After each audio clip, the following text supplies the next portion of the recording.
दोस्तों नमस्कार। वैसे तो आप सभी को पता चल ही गया होगा कि हेमंत सोरेन ने क्या कहा है भोजपुरी और मगही भाषियों के बारे में। हालांकि इसमें अंगिका का नाम नहीं लिया गया है, लेकिन फिर भी मैं इसे कटाक्ष करूंगा, क्योंकि हम लोग आपस में भोजपुरी मगही मैथिली सब कितना भी लड़ लें, लेकिन जब बात बिहार की आएगी तो उसमें हर कोई बिहारी बनकर ही लड़ेगा।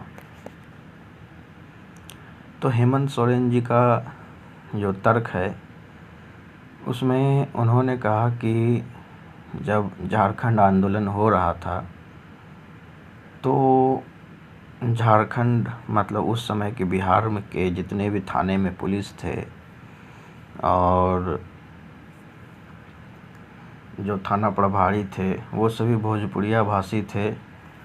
और मगही का तो नाम उन्होंने नहीं लिया, लेकिन भोजपुरी का नाम लिया। और भोजपुरिया भाषियों ने झारखंडी महिलाओं की वो रेप किया, बलात्कार किया, बहुत मारपीट किया, लेकिन फिर भी अंततः झारखंड बना। और सबसे बड़ी ताज्जुब की बात तो ये है कि तथाकथित भोजपुरिया एक्टिविस्ट लोग जो कि भोजपुरी भाषा को कहाँ से कहाँ पहुंचाने की बात करते हैं, उनके तरफ से आज तक कुछ भी नहीं किया गया। हालांकि अभी जा कर के भोजपुरी एकता मंच है ने उन्होंने झारखंड के गवर्नर से ये सब बातें कही हैं अपनी। तो मैं अभी दरअसल वेट कर रहा था जब तक इसमें पूरा मामला सामने ना आ जाए। नहीं तो जब उन्होंने इंटरव्यू में ये कहा था तो मैं ये इंटरव्यू उनका देख रहा था, और मैं दरअसल 3-4 राज्यों के मुख्यमंत्रियों का जो भी इंटरव्यू होता है, उनका जो भी शेड्यूल रहता है, उस पर बहुत पैनी नज़र रखता हूँ। जैसे कि बिहार, झारखंड, उत्तर प्रदेश और आपका एक आप समझ लीजिए कि हरियाणा हो गया, और नहीं तो बंगाल हो गया, यही सब। तो इन सभी राज्यों के मुख्यमंत्रियों के ऊपर मैं बहुत पैनी नज़र रखता हूँ। और इसमें जो उन्होंने कहा है कि भोजपुरिया भाषियों ने झारखंडी महिलाओं का बलात्कार किया, रेप किया झारखंड आंदोलन को दबाने के लिए, इसका आज मैं कटाक्ष करूँगा इस वीडियो में। तो सबसे पहले मैं ये कहना चाहता हूँ कि हेमंत सोरेन जी जिस क्षेत्र से आते हैं और दुमका को जो उन्होंने उप राजधानी बनाई है झारखंड की, तो दुमका हो या संथाल परगना हो या कोई भी क्षेत्र हो, उसका विकास होना ही चाहिए, लेकिन इस पे राजनीति नहीं होनी चाहिए। और जहाँ तक बात रही कि भोजपुरिया भाषियों ने बलात्कार किया, रेप किया आंदोलन को दबाने के लिए और झारखंडी महिलाओं का, तो ये बिल्कुल बेसलेस बात है, क्योंकि यहाँ पे कोई देश का बंटवारा नहीं हो रहा है। यहाँ पे सिंपल एक राज्य का बंटवारा हो रहा है, और राज्य तो कई बटे हैं भारत में। उत्तर प्रदेश से उत्तराखंड बना, तो रामपुर तिराहे पर यूपी पुलिस ने उस समय के तथाकथित यूपी कहलाने वाले लोगों को रोका, यहाँ तक कि गोलियां भी चलाई, बहुत लोगों ने उसमें कुर्बानियाँ भी दी उत्तराखंड के साइड के। लेकिन ऐसा कहीं नहीं था कि यूपी पुलिस ने उत्तराखंडी महिलाओं से रेप किया, बलात्कार किया। तो ये सब बातें बस एक तरीके से बिहार और झारखंड की दूरियों को बढ़ाने का, अपनी राजनीति को चमकाने का एक जो है साजिश है, और कुछ नहीं।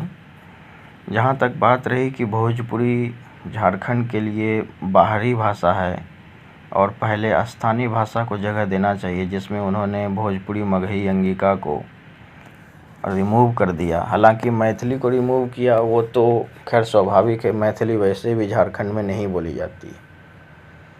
तो मैं कहना चाहूँगा कि जहाँ तक भोजपुरी की बात रही, तो ये बात सत्य है कि भोजपुरी झारखंड की अपनी भाषा नहीं है। आज के वर्तमान झारखंड में भोजपुरी अपनी भाषा किसी की नहीं है। जितने भी लोग भोजपुरी बोलते हैं वो माइग्रेटेड हैं, वो यूपी से तो कम बिहार से ज़्यादा बसे हैं। जहाँ तक मगही की बात रही, तो झारखंड सरकार खोरटा को एक अलग भाषा के रूप में बहुत ज़्यादा प्रचलित कर रही है। और जहाँ तक अब लगता है, ये देखने के बाद, हालांकि खोरटा के ऊपर मैं बहुत पहले से वीडियो बना रहा हूँ, कि खोरटा को अब इतनी अलग पहचान मिल चुकी है कि अब उसे मैथिली की मगही की कोई ज़रूरत नहीं, और खोरटा को अब एक अलग भाषा के रूप में ही देखा जाएगा। और इसमें सबसे बड़ी नाकामी रही बिहार सरकार की, और जिसके कारण झारखंड सरकार ने खोरटा को एक अलग भाषा के रूप में जगह दिया। क्योंकि अगर आप ये देखें तो खोरटा और मगही ऑलमोस्ट 80 to 90% मैच करती है। क्योंकि मैंने भी खोरटा गानों के ज़रिए खोरटा भाषा या फिर बोली, जो भी कहें, उसको सुना है, और मैं एक अंगिका भाषी होकर भी उसको 80% तक समझ गया सब कुछ। तो यहाँ पे बस रीजनल पॉलिटिक्स चल रहा था बिहार झारखंड का, कि झारखंड जब अलग हो गया और मगही बिहार की भाषा है तो फिर वो कैसे झारखंड में रहेगी, तो उन्होंने खोरटा को डेवलप किया। तीसरी बात रही अंगिका की, तो अंगिका में भोजपुरी या मगही जैसा कोई भी ऐसा कारण नहीं दिखता है कि अंगिका को रिमूव किया जाए। क्योंकि अंग प्रदेश का जो क्षेत्र है वो भागलपुर, मुंगेर, बांका, गोड्डा, देवघर, साहिबगंज, यही सब क्षेत्र है। लेकिन इसके ऊपर राजनीति करना कि यहाँ पे अंगिका झारखंड की भाषा नहीं है, ऐसा कतई नहीं है। हेमंत सोरेन जी को खुद भी पता होगा कि दुमका में कितने लोग अंगिका बोलते हैं, लेकिन फिर भी उन्होंने अंगिका के साथ बहुत ही नाइंसाफ़ी की है। हालांकि ये सब टेम्प्रोरी है, सरकार बदलते ही ये सब फिर से पुनः वर्तमान स्थिति में आ जाएंगी, मतलब जो पहले की स्थिति में थी। तो हेमंत सोरेन जी को इस तरीके की गंदी राजनीति नहीं करनी चाहिए। और जहाँ तक बात रही कि बिहार और बिहारियों ने झारखंडियों के साथ रेप किया, बलात्कार किया, ये सब बातें बेसलेस है, इसका कोई प्रमाण नहीं है। और जब तक इसका कोई प्रमाण नहीं है तब तक ऐसी बातों को कहना बिल्कुल उचित नहीं। बिहार और झारखंड में ये बात तो मैं जानता हूँ कि बिहारी लोग आज भी झारखंड को अपना ही राज्य मानते हैं, लेकिन झारखंडी नहीं मानते। क्योंकि झारखंडी अंदर कोई भी एक रियल झारखंडी से आप मिलेंगे जो कि माइग्रेटेड नहीं है, या फिर जो कि वहाँ का मूल निवासी है, खासकर संथाली आदिवासियों लोगों से। और रांची के साइड जब जाएंगे तो जो सरना लोग होते हैं, वो लोग, जितने भी लोग हैं, वो सब अंदर दिल से बिहारियों से बहुत हेट करते हैं। क्योंकि उन्हें यही बताया गया है, यही पढ़ाया गया है कि देखो तुम्हें लूटा गया, देखो तुम्हें लूटा गया बिहारियों के द्वारा, यही सब उन्हें बताया गया है। हालांकि ये सब बातें बिल्कुल बेसलेस और गलत हैं। एक ही देश में, एक ही नेशन में इस तरीके से रीजनल पॉलिटिक्स जो बढ़ती है ये बहुत ही घातक साबित हो सकती है।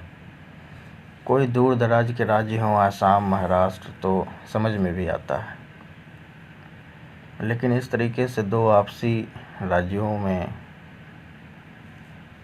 जो है वो विभाजन की राजनीति को अपनाना ये बिल्कुल गलत है। और भविष्य में कोशिश किया जाएगा कि कम से कम देवघर, गोड्डा, साहिबगंज और हजारीबाग, पलामू, गढ़वा के क्षेत्रों को पुनः बिहार में मिलाया जाए। इसी के साथ अब इस वीडियो को समाप्त किया जाता है। जय हिंद, जय भागलपुर, जय प्रदेश, अंगिका भाषा जिंदाबाद।